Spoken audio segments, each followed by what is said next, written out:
அட நம்ம வீட்டில் இருக்கக்கூடிய ஒரு சில மசாலா பொருட்களை வச்சு அப்படியே கடைகளில் கிடைக்கக்கூடிய ஃப்ரைட் ரைஸ், அதுவும் இறால் சேர்த்து எப்படி செய்கிறதுன்னு தான் பார்க்க போகிறோம். Welcome to Salka's kitchen. வாங்க இப்போ எப்படி செய்கிறதுன்னு பார்க்கலாம். இப்போ நான் இது செய்கிறதுக்காக இறால் வாங்கி வச்சுருக்கேன். ஆல்ரெடி சிக்கன்லையும் இந்த மாதிரி ஃப்ரைட் ரைஸ் ரெசிபி போட்டிருக்கேன். வேணுங்கிறவங்க நம்ம சேனலில் இருக்குது, செக் பண்ணி பாருங்கள்.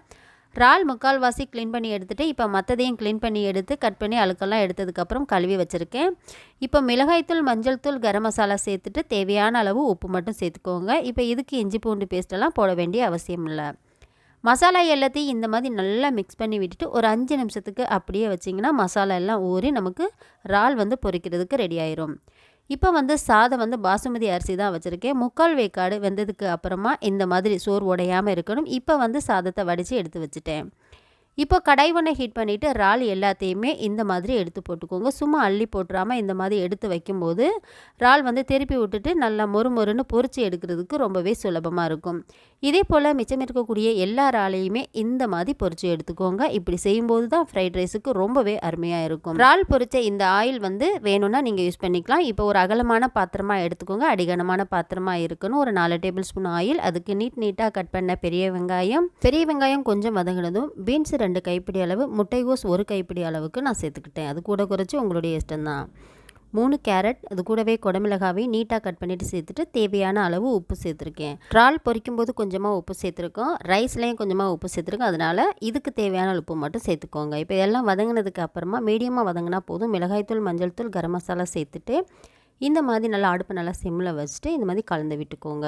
இந்த இடத்துல நான் சோயா சாஸ் எதுவுமே ஊற்றலை, தேவைப்படாது. கண்டிப்பாக உங்களுக்கு தேவைப்பட்டுச்சுன்னா ஊற்றிக்கோங்க. இஞ்சி பூண்டு பேஸ்ட்டு போட வேண்டாம். வெறும் பூண்டு மட்டும் நச்சுட்டு சேர்த்துருக்கேன். ஒரு 2 டேபிள் ஸ்பூன் வரைக்கும் டொமேட்டோ சாஸ் ஊற்றிருக்கேன். இப்போ இது எல்லாத்தையும் சேர்த்து நல்லா கலந்து விட்டதுக்கப்புறமா காய்கறிகள் எல்லாத்தையும் ஓரமாக எடுத்து விட்டுருங்க. அந்த நடுவில் ஆயில் இருக்கும்ல, அந்த ஆயிலில் 2 முட்டையை அந்த மாதிரி உடச்சி ஊற்றிட்டு ஒரு பிஞ்ச் அளவு முட்டைக்கு மட்டும் உப்பு சேர்த்துக்கோங்க.